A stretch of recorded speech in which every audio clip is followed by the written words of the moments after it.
Me again. I just want to quickly encourage you. Revelations 3 in verse 8 says, I know your works. See, I have set before you an open door, and no one can shut it. For you have a little strength, and have kept my word, and have not denied my name. So, as we already know, God knows those who are his. God's children are sealed.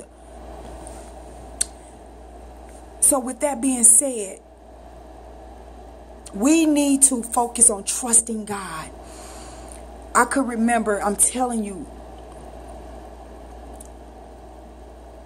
just having a desire so strong to fast. You know, and I'm not talking about somebody that just wants to fast. I'm talking about God called you on a fast, and you have a desire to, you just have this burning desire to do it, but it's hard.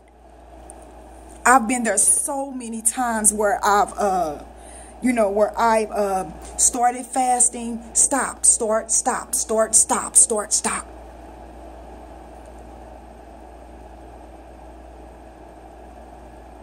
And God accepted.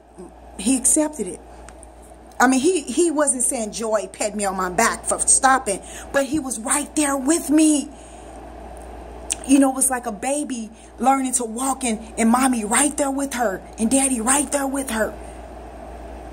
You understand? Even though you got to be careful when God called you to fast, and you continuously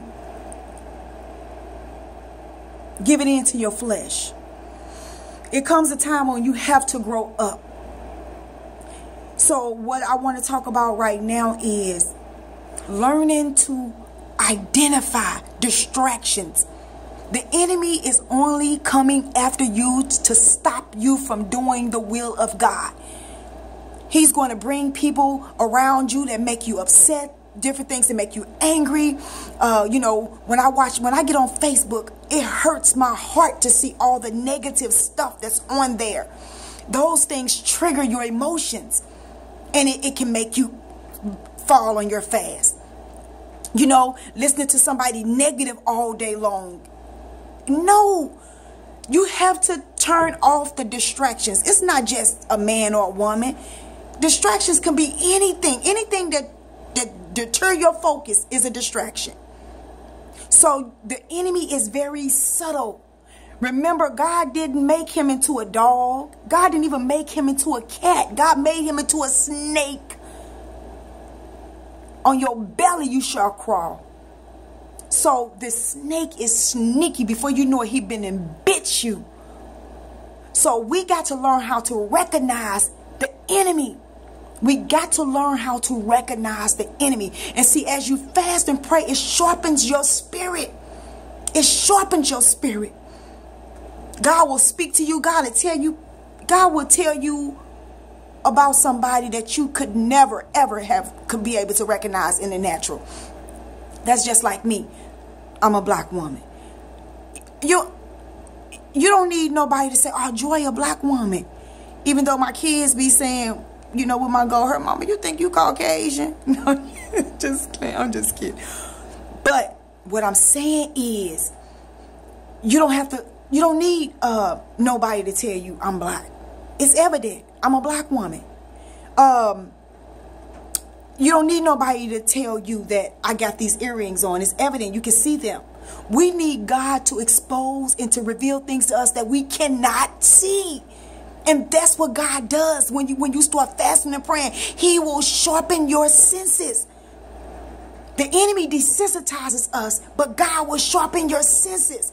He will speak to you and show you things and tell you things that you would not ever be able to recognize. That's why, especially in these last days and these evil times, we need discernment like never before. Let me tell you what fasting does.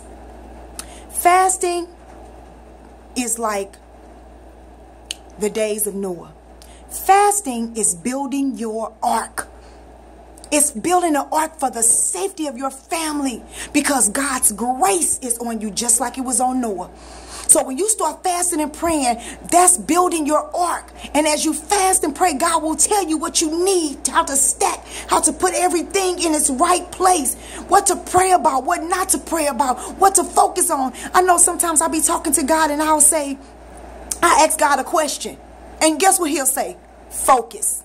That means whatever that question was I asked him, it don't even matter. It's off the agenda. That's off. We got to get back on track. Joy, that question is taking you off your focus. That's a distraction. Come on, get back in. You understand what I'm saying? He will nudge you, and you'll be able to hear him nudging you when you're fasting.